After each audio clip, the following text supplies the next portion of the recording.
Are you tired of watching shows that only give you general social media theory and expect you to figure out how to apply it to your own industry? Join us for this week's episode of Social Chatter, the industry's longest-running social media marketing news talk show. Not only will you learn the latest breaking news, but you'll also gain practical advice on how to apply it. Now here's your host, Christian Karasiewicz.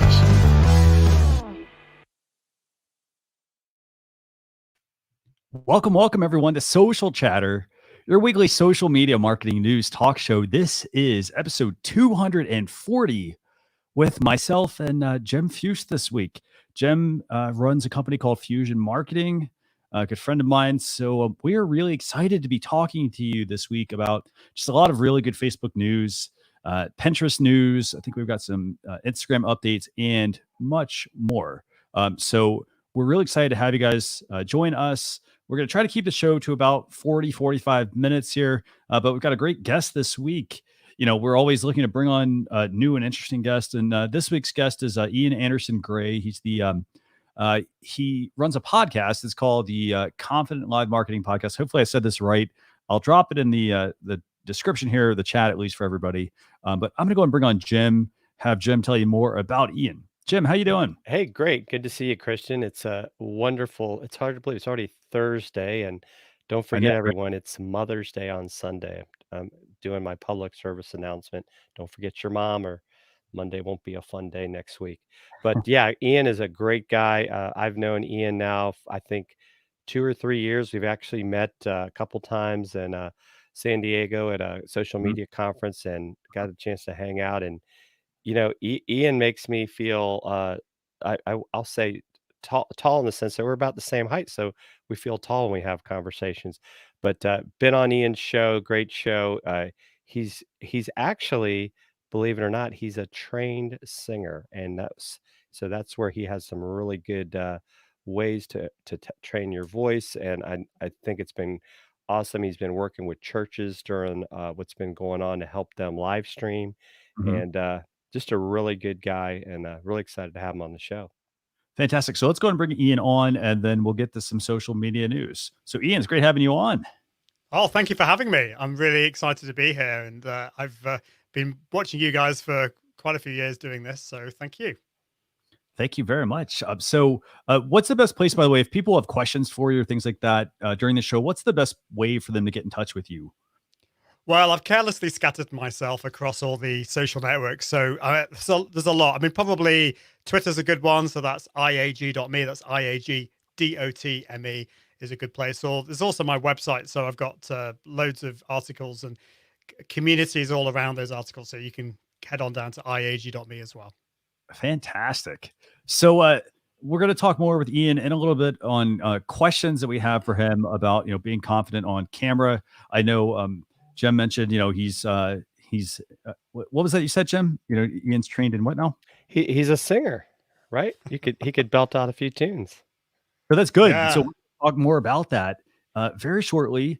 Because again, I mean, when you go on camera, whether it is to record a how-to video, to do a live show, to do an interview and whatnot, you want to make sure that you sound great. Looking great, that's one thing, but audio, we always talk about, is the most important part of video, and you want to make sure that you are prepared. So we're going to have them share some tips and whatnot later on during this week's show.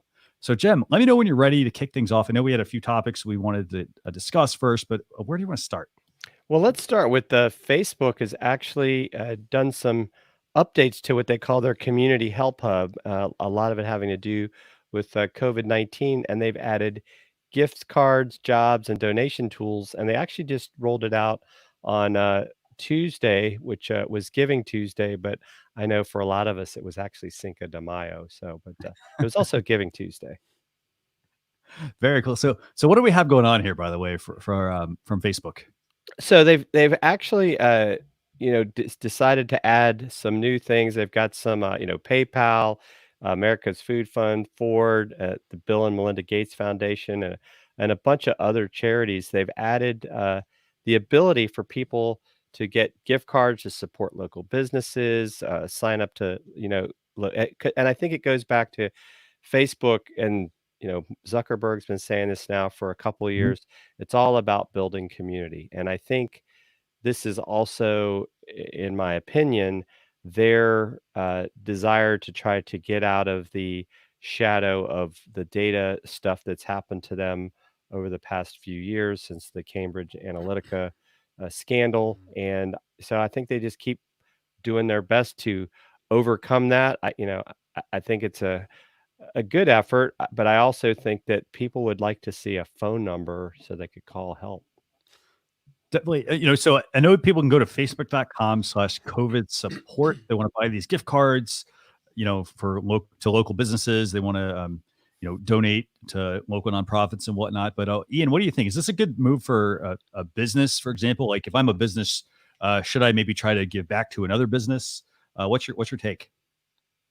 Yeah, I think so. I mean, I think to echo what Jim was saying, I think this, Facebook has been seen as the kind of the bad guy for quite a few years. And so this is them trying to seem like they're doing the right thing. And at the moment, yeah, just any kind of opportunity that we can have to build that community, to give back to businesses that are struggling, I think that's a good thing. So definitely, I'm really interested in finding out more about this. Yeah, And I and mean, and you remember too, Christian, it's been, well, I guess it's been about a little over a month ago, they uh-huh. were going to give out grants to Mhm. small Right. businesses as well. I Yeah. don't know if I've heard of anyone getting anything yet, but I do remember that they had mentioned that as well. No, definitely. I mean, I think any opportunity that we have to give back, I think is, a good thing. Now, one question I guess I have for the two of you, um, with a lot of businesses, I mean, we don't talk about this a lot, but with a lot of businesses, somewhat struggling, um, do you, you know, do you give back? Like, do you just give away things for free, for example? Like what kind of angle should people take, Jim? Well, that's a really good question. I'm gonna say it's a tough question. I think it goes back to what is your, if you want to call it your end state. You can't just give everything away. I Mhm. mean, we all have to make a living. I think I was talking with this yesterday with someone. So, if there's things you can give away for free that might help someone, like maybe it's maybe you give them a 15-30 minute call where you can, give them some pointers and some tips, uh, to help them maybe get things going. Maybe you invite them, do a video with them or something, depending on what business you're in. But I think we have to be careful about like severely discounting our prices, because then that's going to become the expectation down the road. Do So a that's video. that's or something. Mhm. So that's been my opinion.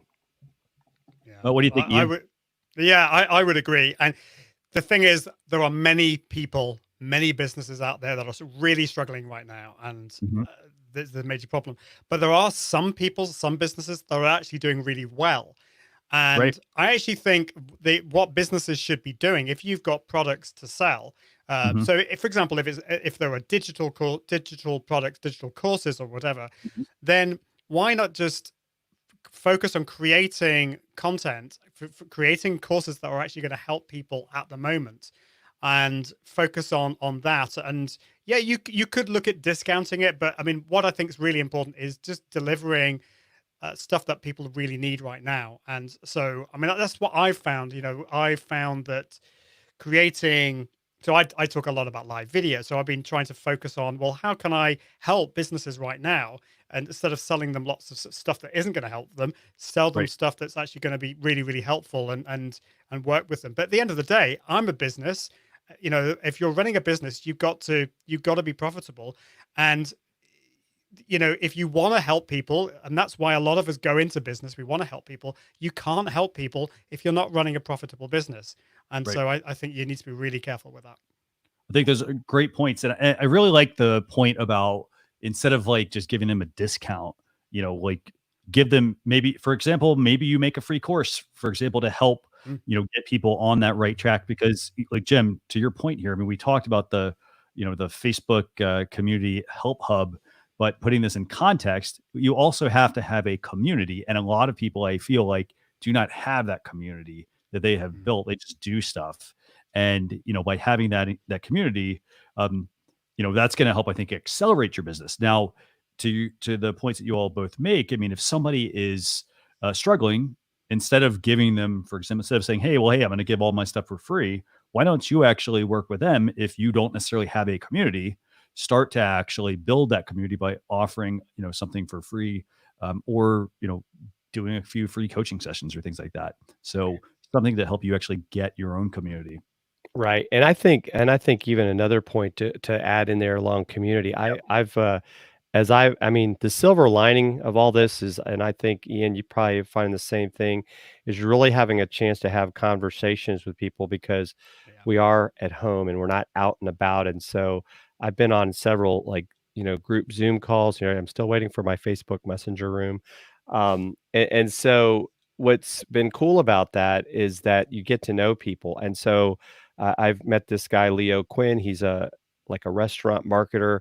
And so what he has found is a lot of restaurants, the reason they struggled, let alone maybe having to go to takeout and carry out, they didn't have a community. By that meaning they had not built a text messaging list or an email list to have a way to communicate with the people that love their restaurant. So I think that that's been something that if it's come out of this is kind of like re-emphasize that sometimes it goes back to the basics of if you don't have a customer list, how are you going to build a community?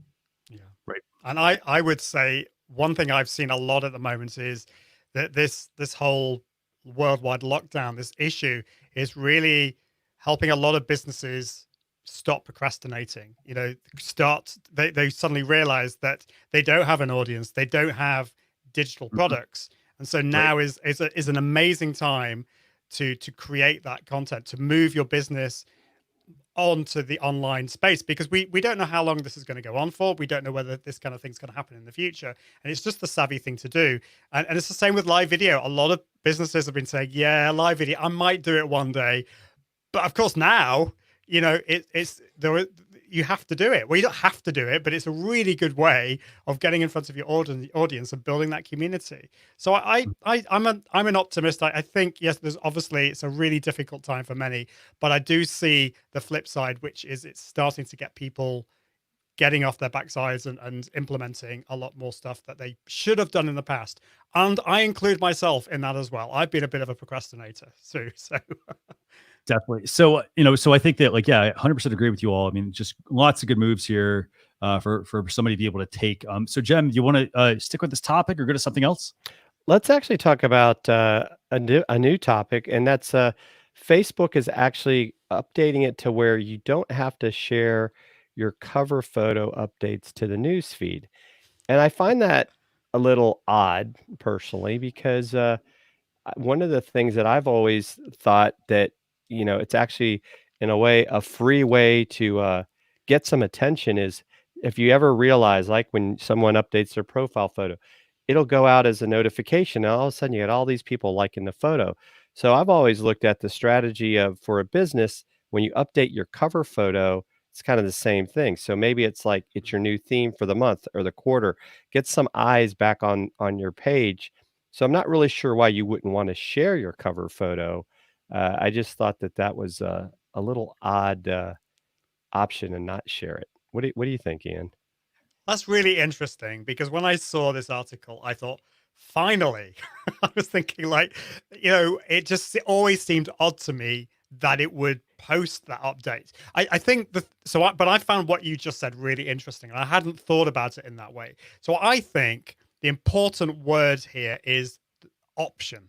They are giving you an option. So now you don't have, if you don't want to, you don't have to then go and delete it. You've got the choice. And I think that's the right thing to do. But I was really interested in what you had to say there about actually just posting that, and it's more free publicity. So, but yeah, I think it's good that they're giving you the option at least to choose to whether to have it on your feed or not. Yeah, and it's an interesting thing because I get this question a lot, and Jem, just like you, I don't quite understand why somebody doesn't necessarily want it in their newsfeed. I'm like, okay, if you're going to do a test, here's what I do. I have a test account that I use and I go to and I make my post there and I look and see how it looks. That way I'm not making 10 updates. This has been a question though that a lot of people have wanted to know, hey, how do I not let this show up in newsfeed? And I think it's a good thing. And yes, chances are when you do that update, you're going to get a lot more engagement on it because, that's what it proves partly that people like visuals. They want strong visuals. So when you post a photo or something like that, they're going to check it out because, hey, it's pretty small. They're going to have to click to look at it. So I think it's a good move by them if they actually do roll this out. Now, I think that it's good that people have options, but you don't want to give them too many options because for them to do a photo cover photo update, it might take 5 minutes to do that. But I think overall, I think it's a good move. I would love to see this across profiles. I'd love to see this across pages as well. So that way people can, really kind of get better control over what's actually being sent in the newsfeed.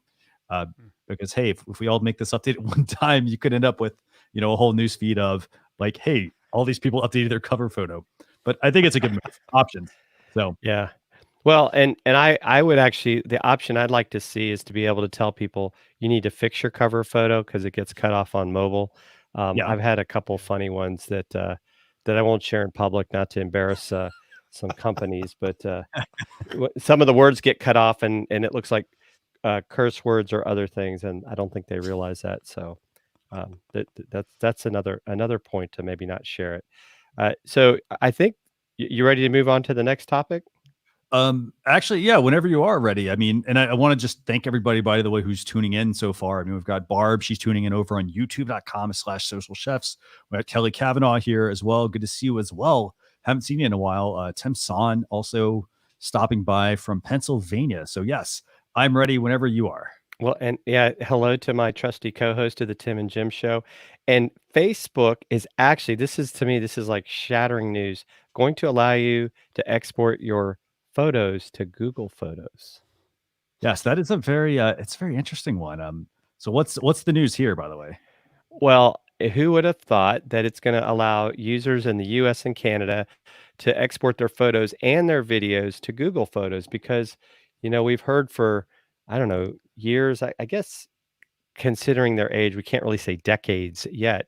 But there's this Facebook and Google seem to compete with each other in a lot of ways. And I've always found it fascinating because, I kind of harp on this all the time, maybe too much sometimes, is that the reality is that, you should stick at what you're good at. Google has always been, is number one in search. I mean, YouTube's the number 2 search engine, as well as being a video platform. But then Facebook started creating all these ways for you to search for things locally, and then they start adding video. And even with Instagram, you could argue that Instagram TV is a challenge to YouTube. So they all and what remember Google Plus? I think that might be how Ian and I met, because I think he was in one of my circles.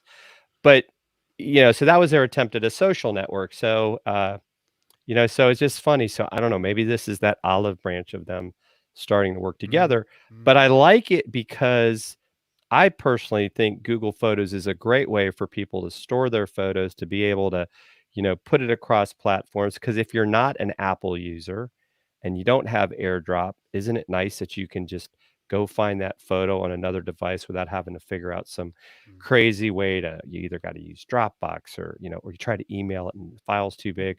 So I think it's a really good move.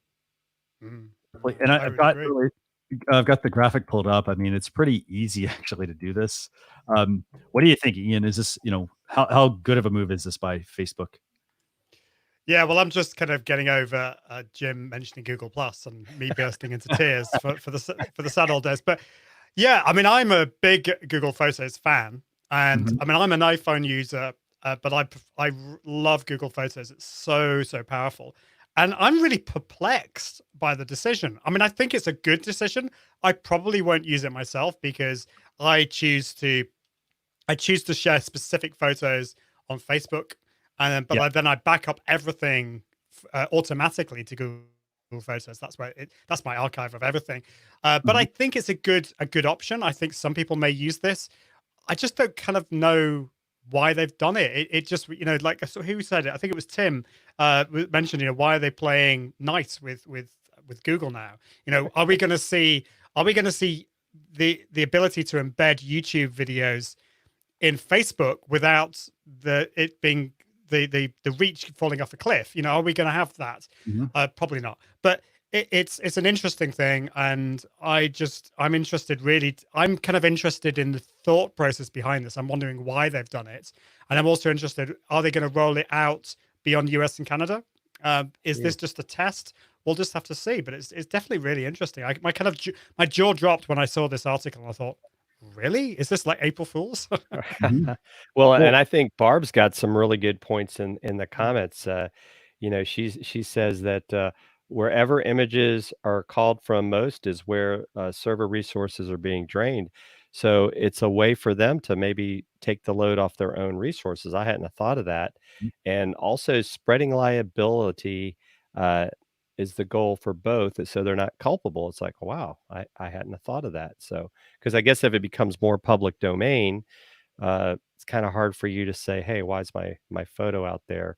But I'm kind of like you, Ian. I don't know that I ever automatically, aside from like doing a Facebook Live, do anything straight into Facebook. Like I take my photos first before I upload them to any platform. So I already have them in my Google Photos because I have them back up automatically from my at least from my phone camera. So yeah, I don't think I'll be using that either. Yeah, and I think on this one as well, I mean, I actually am in the same boat you all are in, which is whenever I take a photo, for example, I don't just like, I barely, for example, I take it from my camera roll and then I decide where I want to put it. You know, I also then do the whole backup thing. The other thing also, I think it's important, by the way, to pay attention to whenever you do transfer photos, you need to make sure that, you know, so just transferring a photo is not enough. You do need to make sure that the platform you're using actually transfers at the right quality. Some sites, so for example, you've got Amazon, you got Google Photos, you've got iCloud, obviously Facebook here at this point. When you transfer photos, sometimes what they will do is they will take a lower resolution of the photo. So they're not actually taking the original photo and they'll add it to, you know, their server, like, and you think, oh, it's backed up, but it's not really backed up if you think about it. So make sure you actually read, you know, whichever platform you're going to collaborate with, I guess, and transfer your photos here and there. Make sure you know exactly what resolution they are in, because you can't add resolution to a photo once you've taken it. So, right.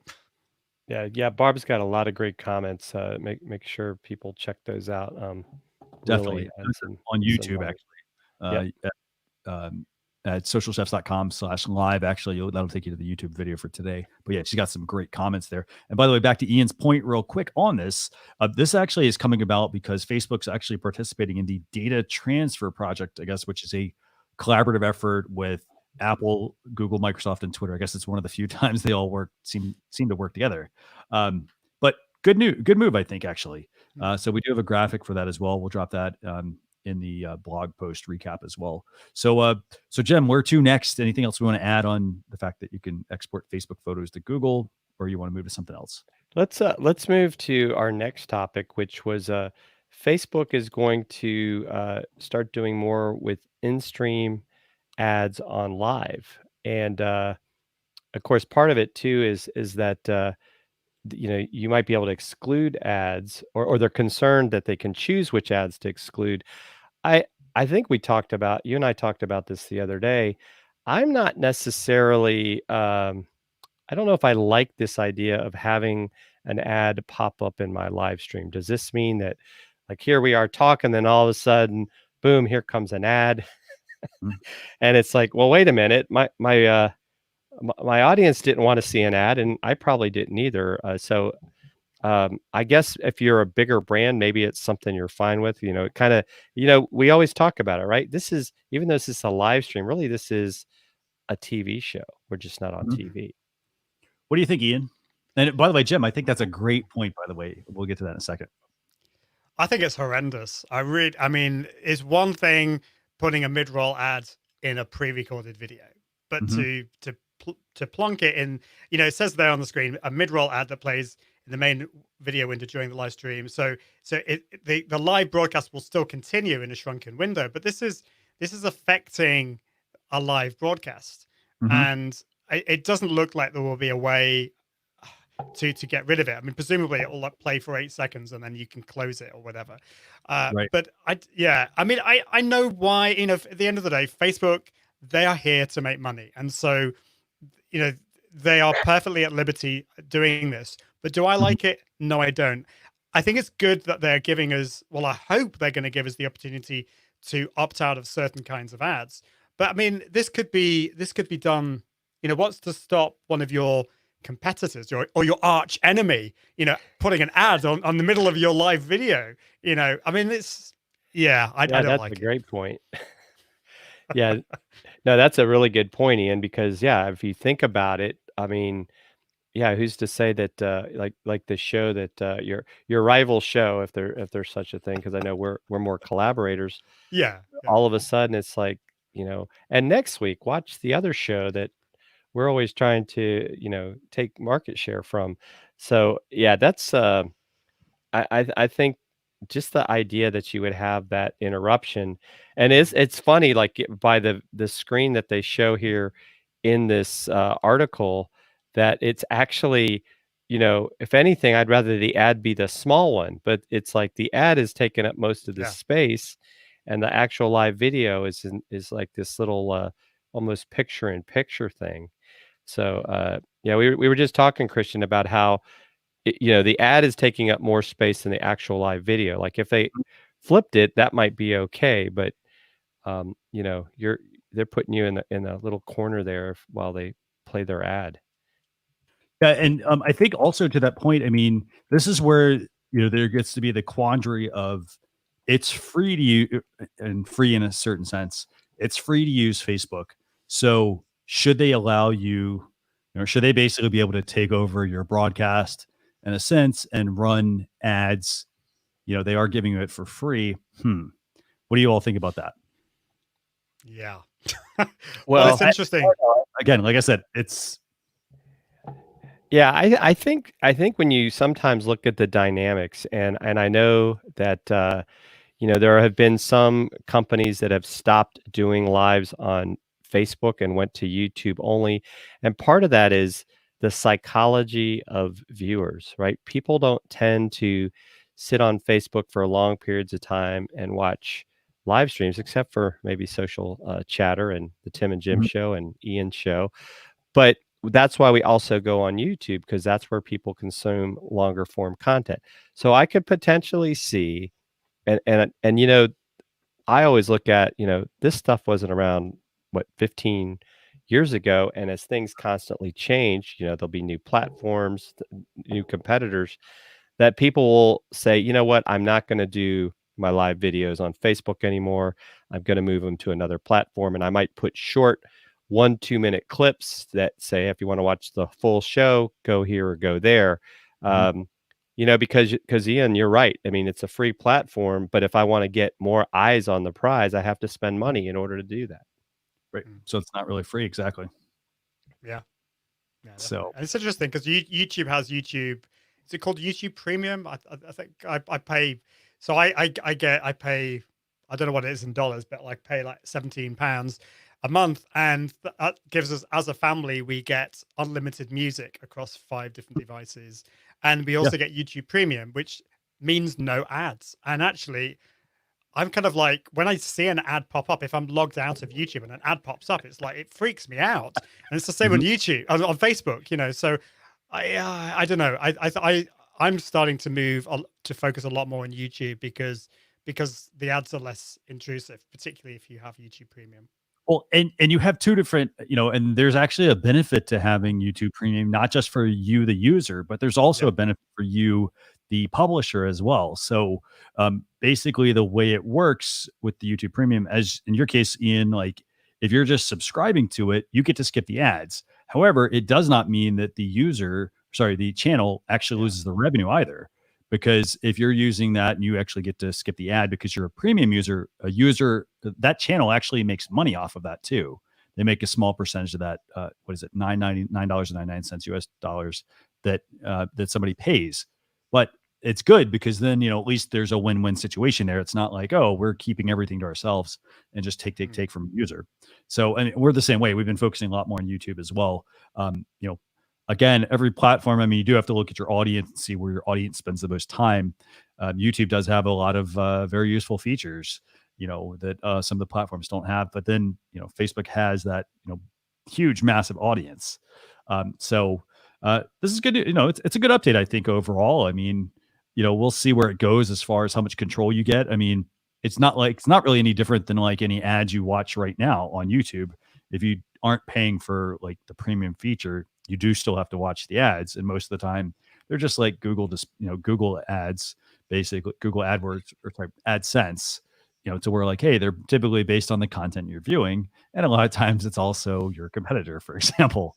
Yeah. But again, I mean, there is a fine line, I guess, to what needs to be shown on your content and what doesn't.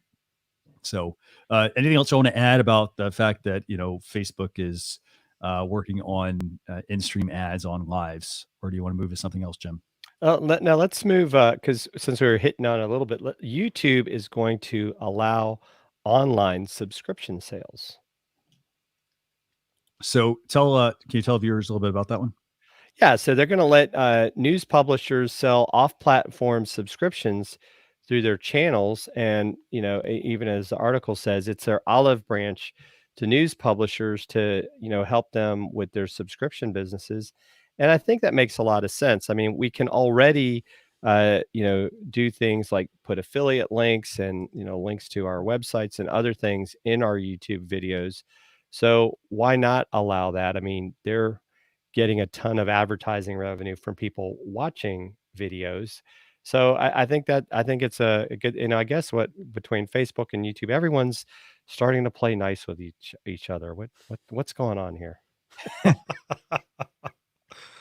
Yeah, you're probably right. I think maybe it's the virus. It's kind Yeah. of like people are starting to kind of believe in humanity. I don't know. Right. But I think this is good. I mean, I'm not sure. Yeah, I'm gonna have to think about this whether I will use this myself. But I think this is great because YouTube. Yes, it is. You've got to be careful because it is another platform. We don't own YouTube. So you've got you are putting your trust in a third party, but it's a pretty powerful, robust third party. I would trust YouTube much more than Facebook with this kind of thing, because you've got subscribers. You can build up your community around your YouTube channel. So why not then allow your subscribers then to pay for, maybe you've got a membership community, or you've got a subscription based magazine or on newspaper that people can pay for, or maybe it's like other video content somewhere else. I think it's a great idea, and I'm definitely going to be following this with interest. Yeah, I 100% agree with you both as well. I mean, this is a really good, it's a really good tool. I think it's, it also shows that they're a little different in the way they're kind of taking things compared to Facebook. Like Facebook is looking at it as like, well, hey, we want to let you make you run ads. For example, if you want to get reach and things like that, YouTube doesn't really, you don't really need to run ads from that perspective if you do the right optimization on the video content and whatnot.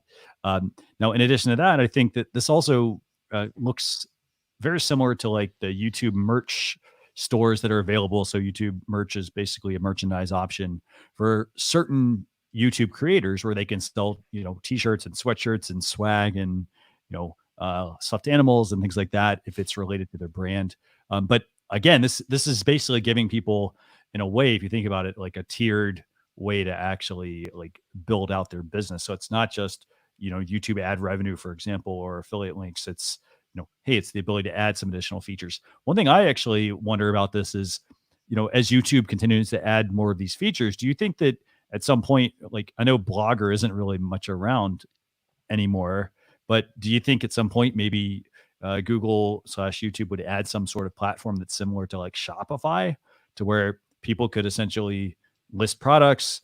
They can obviously like do the whole merch side of things. This also in a way lets them kind of be similar to Amazon in a way, because people have, essentially a seller's account and they have the ability to sell merchandise and whatnot based on the content they're creating. But just a thought. I think in a sense they're doing some of that already. If you've seen the changes to Google My Business, they've been doing betas with products and other things along those lines, and even Google Post where you can have something be out there for 7 days or even longer if it's an offer with a link to that.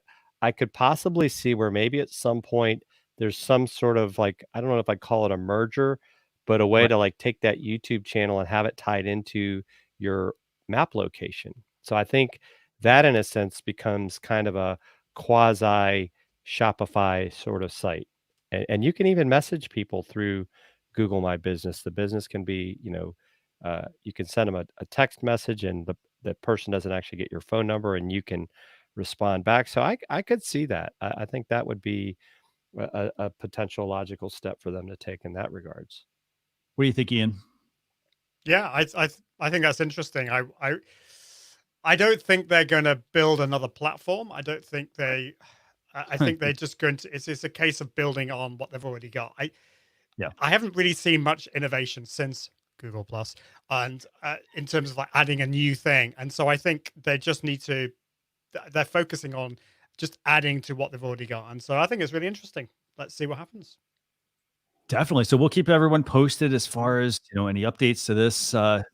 Jem, where do we go from here? Let's talk about breaking news on Pinterest. And I know you're probably going to have to guide us more on this because Ian and I know about Pinterest, but I would say my wife knows a lot more about it than me because she likes to go look at all the stuff out there, and I tend to forget that it's out there. But I know it's a powerful platform, and I should look at it. But they're rolling out some new board features, which includes notes, dates, and section suggestions.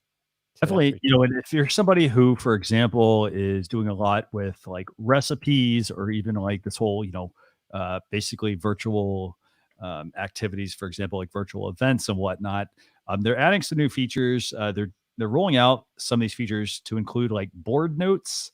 So, for example, if somebody wants to, let's say you want to like look at a recipe, for example, you'll have the ability to go in and look at the ingredients that are basically, it's think of it like this: it's a to-do list or a how-to or that kind of thing. It's basically just everything is sequenced for people. So it's tied into the board. I obviously think this will also help with Pinterest SEO as well. Obviously, the more details you put in there about what it is that somebody's looking at, whether it's a recipe, and then with the individual ingredients, it really, I think, will help drive more people on Pinterest, I think, to check out your content. They're also doing things, they're adding a date feature as well to a board. That's, sort of a useful feature, I guess. So like if somebody's birthday or whatnot, you can create boards for that. And that way the information is always there. So I think this is, and they're also doing a suggest section as well to a board. But I think this is, again, I mean, overall, I think if I'm a business, I have to look at this. Like if I'm looking at Pinterest, I don't think Pinterest works for everyone. If I'm like just selling information, for example, not so much. But if I'm in the business of like, making recipes or like clothing or are there any other areas you can think of, Jim? Like maybe exercise? Yeah, exercise I think is another big one on there, and I think it keeps expanding. I think you hit on something earlier. Like even I have a friend that owns a tutoring company, and he puts out some of his packages of like I could almost call it like help guides for different subjects on Pinterest, and I had never thought of that, but he gets a lot of SEO traffic off of that.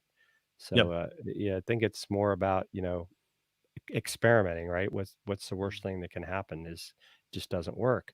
Um, but yeah, I mean, I think are you ready to move on and ask Ian some questions? Unless Ian has any feedback on Pinterest board notes, or do you want to start talking Yeah. questions? Well, no, I mean, I'm not a massive Pinterest user, but it's not because I'm not interested in it. I think it's a great platform, and Mhm. I actually think those new features would, if I had the time and I had the focus, I think that would make me use Pinterest more because it's just a case of adding more information Mhm. to just to more than just the images, and Right. it helps you find things. And I do use Pinterest for finding recipes, to getting ideas, and Mhm. I don't always just want the image. I want to be able to kind of look at be able to look say what ingredients do I need. So if I can kind of quickly copy them and Mhm. have more information that way, I think it's a good thing. So yeah, I'm up for that. And then obviously you don't have to deal with like going to somebody, nothing against going to people's website, but you don't have to go to their website. And then, sometimes people send you to their website and then you have to figure out, well, first you got to close all the pop-ups and whatnot. Yeah. But then once you get there, then you actually have to figure out, okay, well, now I have to find the information because sometimes people don't take you directly to it. So I think it's a smart move, Yeah. but we'll see. Yeah. But we'll talk more about that. So now let's move on to some questions for Ian. So Jem, you want to lead those? Sure. Ian is, big on confidence on live camera. I know has spoken around the world about it. So Ian, the first question would be, how does confidence on live video translate to success? Well, I think there's a number of ways of looking at this. The first thing is for you doing the live video yourself. If you're really struggling with confidence, then a number of things may happen. The first thing is that you probably won't end up doing it. You'll give in to the fear and you won't go live at all, and you won't get there in front of your audience. Quick story for me. I had this issue myself. I was worried about my camera and my background. I was comparing myself to other people out there who had far better cameras, far better backgrounds than me. And I didn't go live for a whole month because of that. And then I realized, actually, that wasn't the problem. The real problem was I was worried about how people saw me. I was worried about not being confident. I was worried about all those things. And so I was not going live. I wasn't engaging with my audience. And so that's the first thing. You're not going to go in front of your audience and you're not going to have that success. But then the second thing is that if you are going live, if you are more confident, you're more likely to share your ideas, give value to your audience. And I think it's important to say that being confident doesn't mean not being yourself. I think that's really important. I'm not mega full of energy. I'm not, there are some people out there that put so much more energy into their live shows. They'll go, hello, and they'll go really mad and over the top. Well, over the top, it would be over the top for me, not necessarily for them. And so I'm a big believer in what I call heightened authenticity. It's about being yourself, but just raising the energy levels a little bit more, being confident, being confident in the delivery, in the communication, and also confidence in your expertise and the value that you're giving. And that's so important. And it's also a very tricky thing when it comes to live video, but so important. And you do have to be confident, by the way, just in your material, because, and it's not one of those things where like, and I want to make sure we clarify this, like, it's not a fake it till you make it thing. Like, oh, I'm going to be super confident about this topic. And because I'm confident, people are going to, believe that I'm like, the expert in this area, but it's not that. It's about being confident in yourself, and a lot of times, you just we probably talk about this all day, but think about like the first time you went on YouTube and made a video, you were probably like, we were all probably this way, like scared. What are people going to think?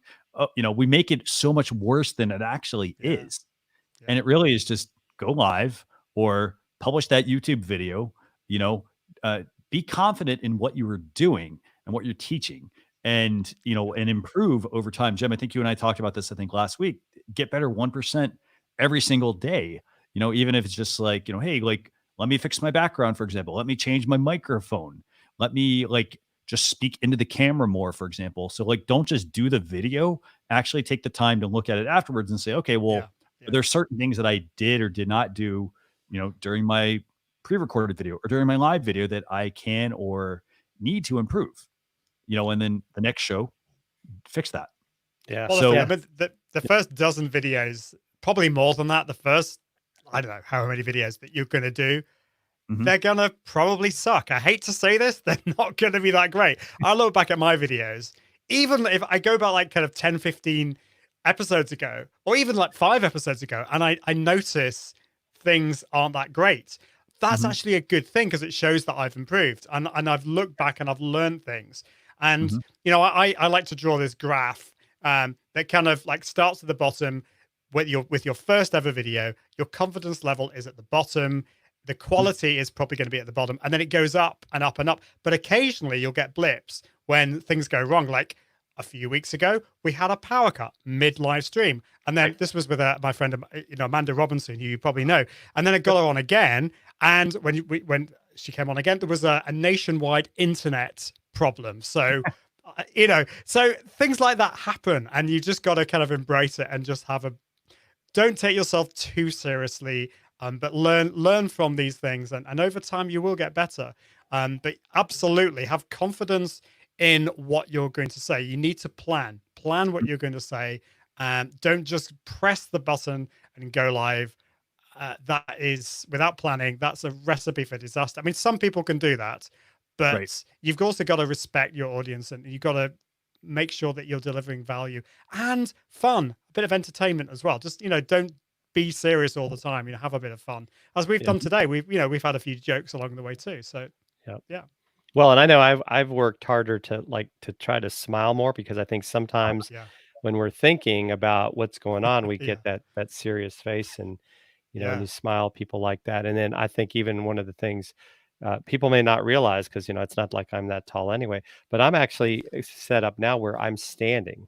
Yes. So that definitely helps, because that helps with the, and you may talk about some of this in a little bit, but with my breathing and, just the energy is so much different when you're standing as opposed to sitting. And I think it goes to your point, of where you have to bring up that heightened authenticity even more so if you're sitting, because it's just not a natural position to speak from. Yeah. And by the way, before we move into the second question, by the way, Jim, I want to highlight, just make sure we highlight these comments from Barb. She's dropping some just fantastic comments today. So over on youtube.com/social chefs, she says, hey, try to find a way to go live as part of a conversation whenever and as often as possible. And that will help build confidence. That's one reason Blab IM was so popular. Absolutely. For those of you not familiar with Blab, it was one of the first live streaming platforms that was available there. And I mean, it was a great platform. People were very sad that it actually it basically helped birth Facebook Live, if you really think about it. But absolutely love that comment. And then the next one, she says, go live first for conversation, and as confidence increases, go live for your business as a planned effort. Absolutely love that. A lot of people, they immediately just want to go live for their business. And I understand, yes, it's about generating revenue and things like that. I think that's the approach everybody tries to take, but you do need to be confident on camera because it does impact how people perceive your business as well.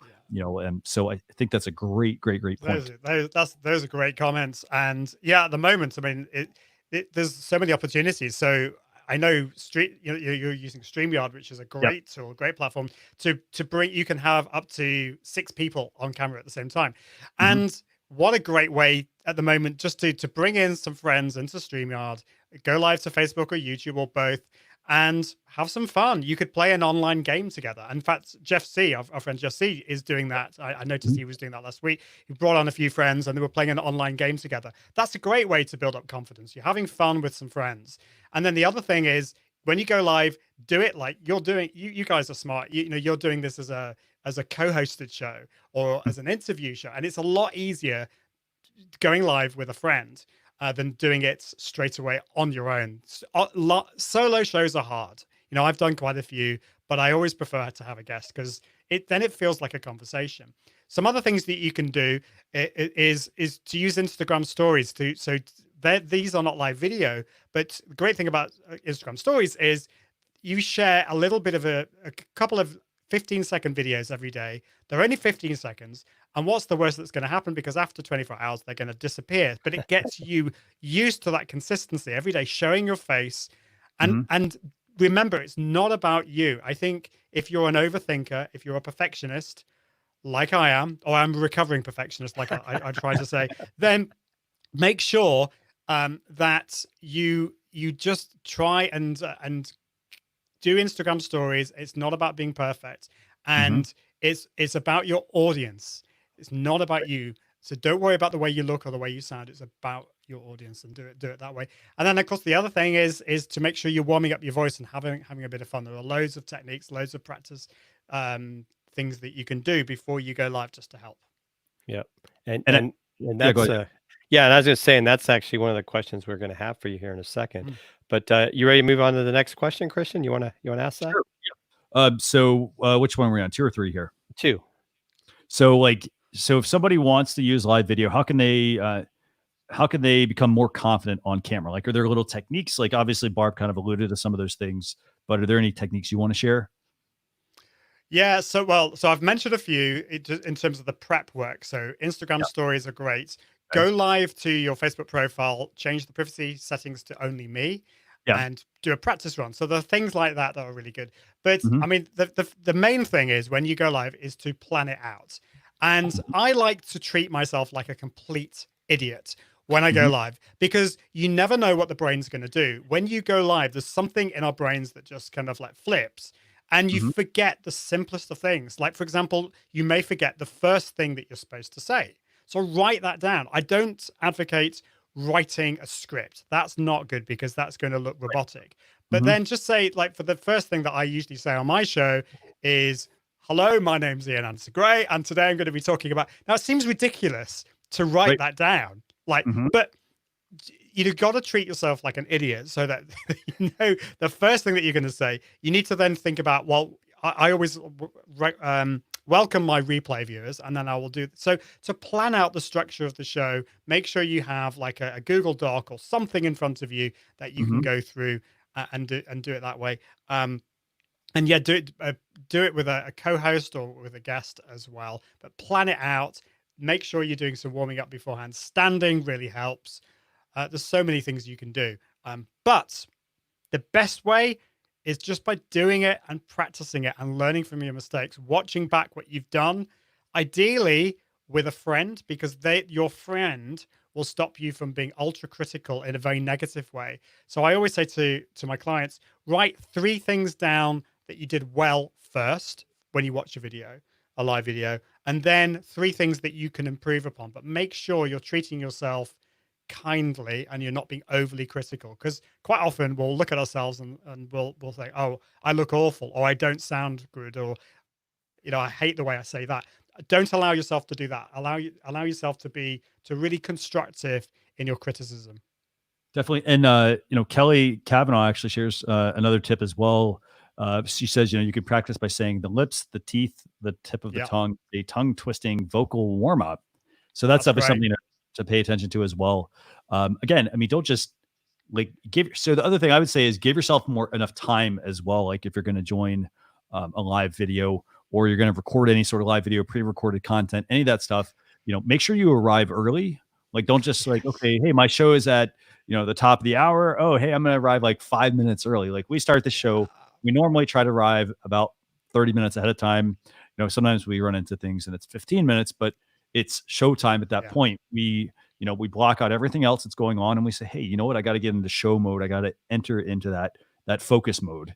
Yeah, that's smart because of course that's the other thing that I forgot to mention is the tech, because the tech is probably the biggest thing that is going to rock your confidence when things go wrong. So for example, when my internet went down, when we had a power cut, right, those things can rock your confidence. So in those circumstances, there wasn't actually much I could have done about that. That was just what happened. And you need to be able to have like a backup plan. But make sure you have a checklist of all the things that you're going to do. So for me, if I go live on my computer, I make sure I restart my computer first. I then shut down all the apps that I don't need to use, like Dropbox and all this kind of stuff. I make sure everyone in the house knows I'm about to go live. I will just make sure my memory is all like okay, and my internet is fine. I do a speed test, speedtest.net. Make sure my upload speed is okay. Check my audio. How many times in the past have I gone live and I haven't checked my microphone? Not good. My webcam, all that kind of stuff. Make sure you test all of that. And then it just means that you're going to go live with confidence. If tech does go wrong, then you've done everything that you possibly could do to stop that from happening. But it's going to really, really help. And Barb really makes another good point as well. To help kind of alleviate some of that. By the way, Barb, you're throwing some really good barbs today. Like, shows should let audiences know beforehand what they'll be covering in planned discussion. Too many do not take the time to do that.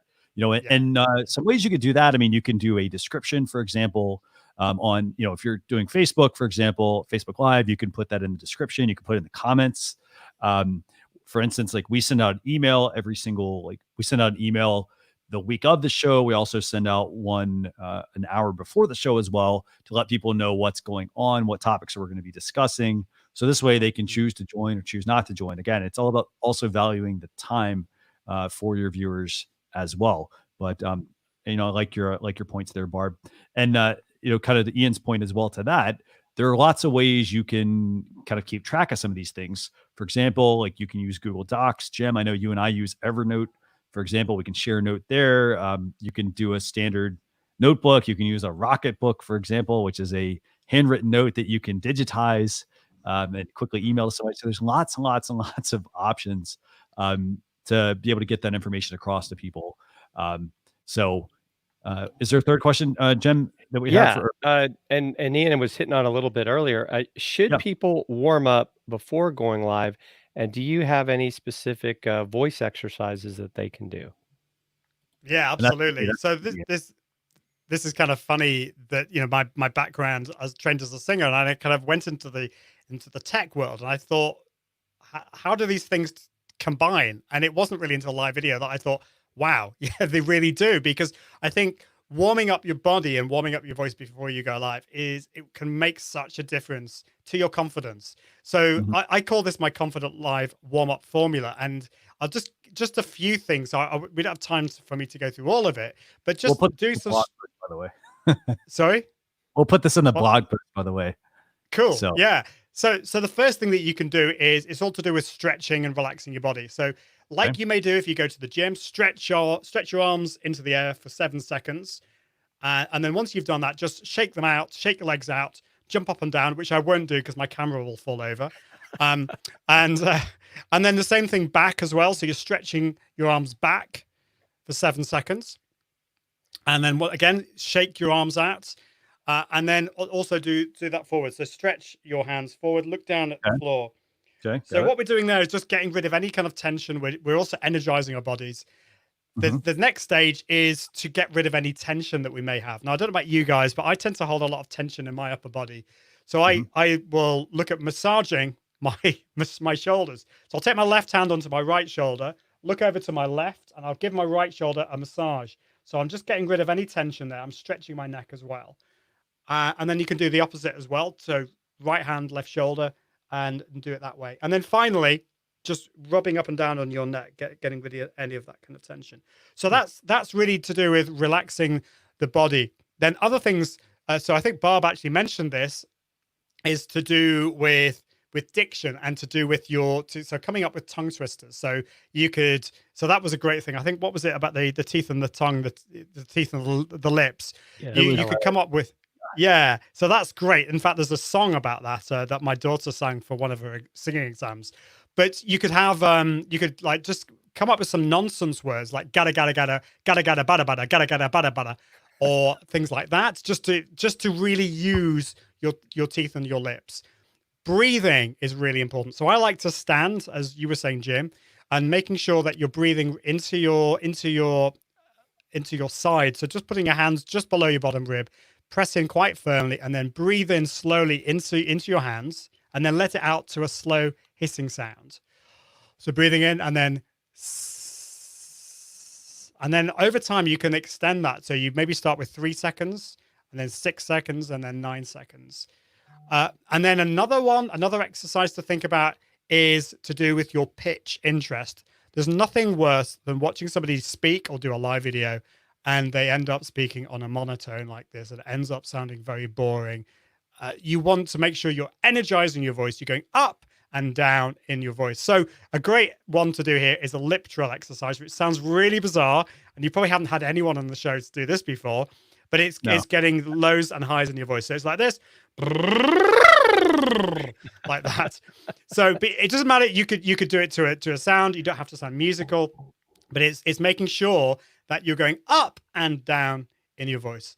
Then you put all of that together and you can sing a little song. So the one that I always do at the conferences I speak at is called Daddy's Got a Head Like a Ping Pong Ball. And the great thing about this is it really helps you with your diction. It helps you with your breathing, and it helps you with your the different pitches, your pitch interest. And it goes like this. You might recognize the tune. Daddy's got a head like a ping pong ball. Daddy's got a head like a ping pong ball. Daddy's got a head like a ping pong ball, like a ping pong ball. The great thing about that is you start your live video just after you do that. You're starting with a smile on your face. It's going to be great. And then the final bit of the warm-up formula is I already mentioned this earlier.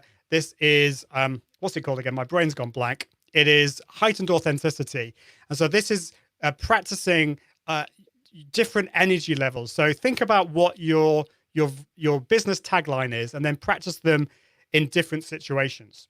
So if I was to mention my tagline is level up your impact and authority using live video. And so if I was speaking to you on a one-to-one level, if I was just speaking to you, obviously we can't do this at the moment, then it would be level up your impact and authority using video. And then if I was speaking in a small group, it would be level up your impact and authority using video. If I was speaking to a workshop, level up your impact and authority using video. If it was on a live video, level up your impact and authority using video. And then if I was giving a keynote at a big conference in front of 10,000 people, it'd be more like level up your impact and authority using video. And so practicing at those different energy levels is probably going to feel uncomfortable, but it gets you to raise your energy levels because, of course, the camera is an energy sucking device. It can suck all your energy out of you. So it's important to build your energy up beyond where you might feel comfortable, just so that you get it. So yeah, sorry I went through that so quickly, but I know we're kind of a bit kind of out of time, but I hope that was helpful. But definitely. And so we'll make sure we get you to send us, if you can, like just a few bullets or whatnot. We can drop that in the blog post of what people should actually like do, with this. So I really appreciate that. So we've got time for one more segment, right, Jim? Yep. Okay. So we're gonna pop over to tool time real quick. Talk about two tools. Again, I also want to make sure we cover these because Ian, I know you talk about being confident on live video. So tool time real quick. We've got two tools for you this week. And by the way, for those of you not familiar with tool time, it's where we basically bring up, two tools that we find each week that we think can help you as a business owner. This week, the first one we actually want to talk about, it's called Loola, and you'll also hear it maybe being called Loola TV, but basically it's a live streaming platform. Have either of you used this one before? I have not, but I've definitely heard of it. I think Stephanie Lewis mentioned it. How about you, Ian? I'm trying to think whether this is what I think it is. Yes, I have heard about this, and so I like a lot about it. But where I was concerned about was the ability. I don't know whether they still have this. Do they still have the ability to stream to Instagram Live? They do have the ability to stream to Instagram. Yes. Yeah. So that's my concern, because that's technically against Instagram's terms and conditions. Right. Because so I would not. I mean, it probably all the other services are probably fine, but I wouldn't do that because it's unlikely. But I just think if you're going to go against Instagram's terms and conditions, what if they were to suspend your account? And I just don't think it's worth it. So that's. But yeah, there might be the ability to stream to all the other channels, and that might be really cool. Definitely. And again, I mean, there's a host of different live streaming tools out there. I would say, Loola, from a pricing standpoint, let's just pull this up real quick. It's free for 3 hours per month. So maybe if you want to test it and whatnot, something very useful there. You can upgrade to the premium version for $19 a month. That gives you unlimited streaming. It does remove the Loola watermark. Again, if you're not streaming very much and hey, you want to practice, you got 3 hours a month that you can use. So make the time count.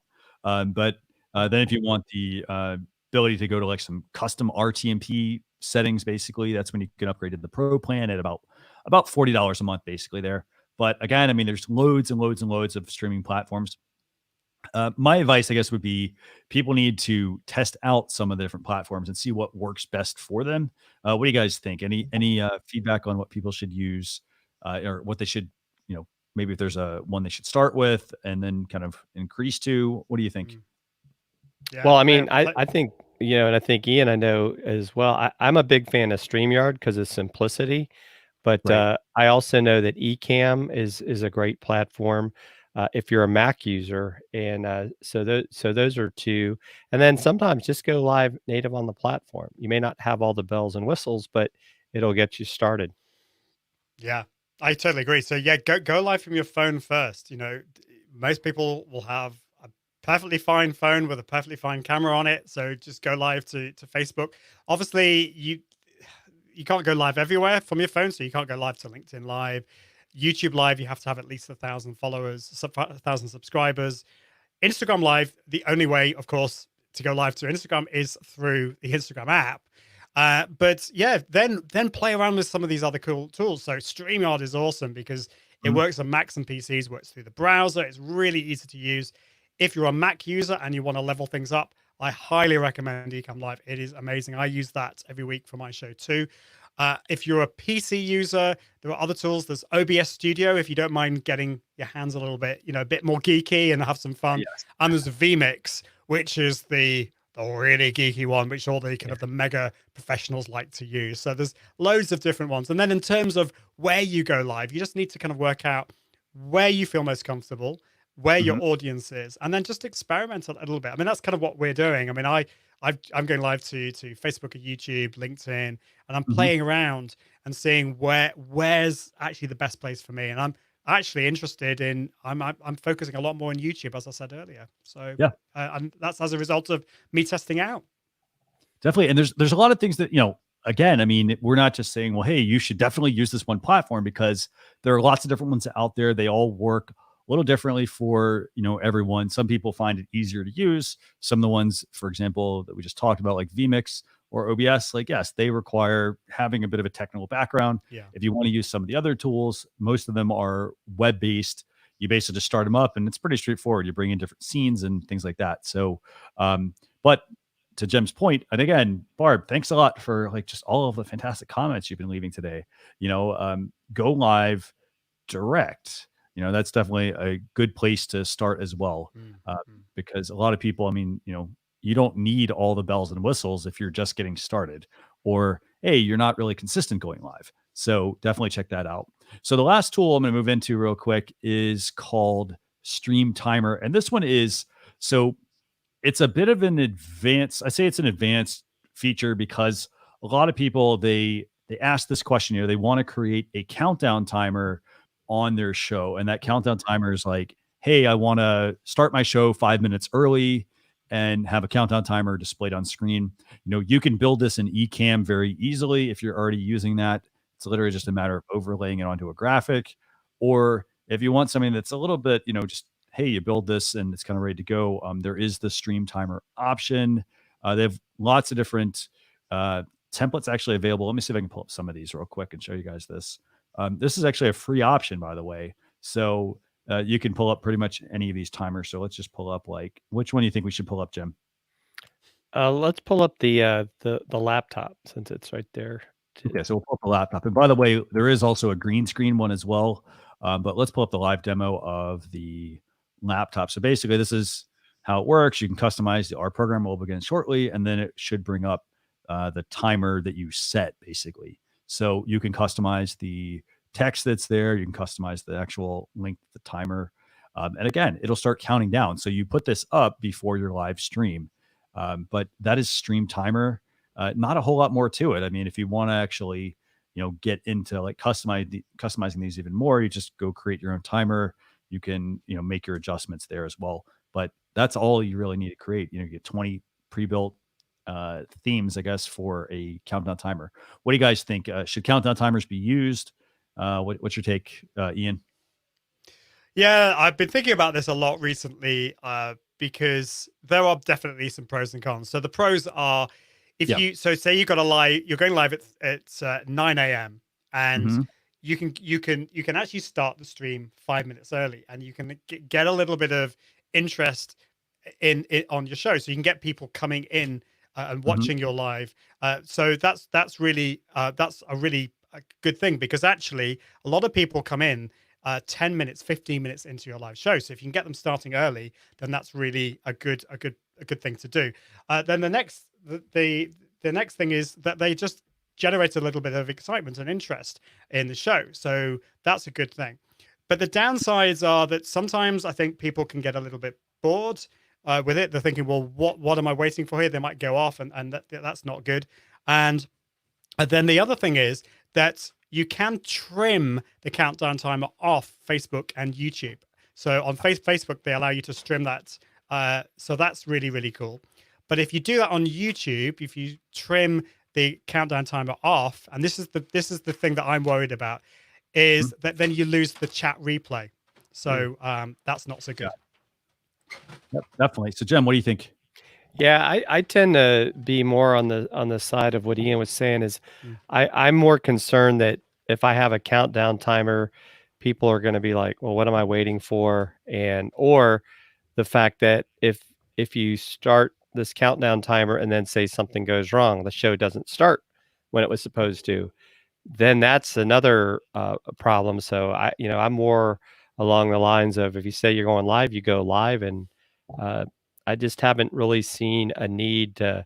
I almost, in a way, think it's like a gimmick. Like everybody wants a countdown timer, and so that's me. I know some people like it; it works for them. I just don't see a need for it. Yeah, it's kind of interesting because I know the guys at Live Streaming Pros are big advocates of it, and it seems to work really well for them. So they've been talking a lot about the pros of it, and I definitely see that. I do like the idea, but I think, just because we've all got different setups. So I think in the setup that I've got, I've been trying to think, well, how can I implement that? And then I had the concern, well, I think it works on some platforms, but if you're multicasting to multiple different ones, I think it might work on some channels, but not others. And then this thing about, if you trim it off YouTube, you get rid of the chat. That's a bit of a deal breaker for me. So it really depends. You've got to think it through. And for you, it might work really well, or it might not. And I love that, like, it's the fact that, if I'm a business, I need to really, there's a lot more I have to work through. I can't just, I can't just add a countdown timer, because again, it also makes you look a little foolish too. If you're, for example, you're creating more work for yourself if you have to go remove it and things like that.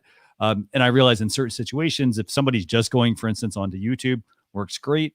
But hey, if they're going to other platforms, which in most cases, most people are just doing the whole, simulcast feature, it does mean you need to really look at how you look across those different channels as well.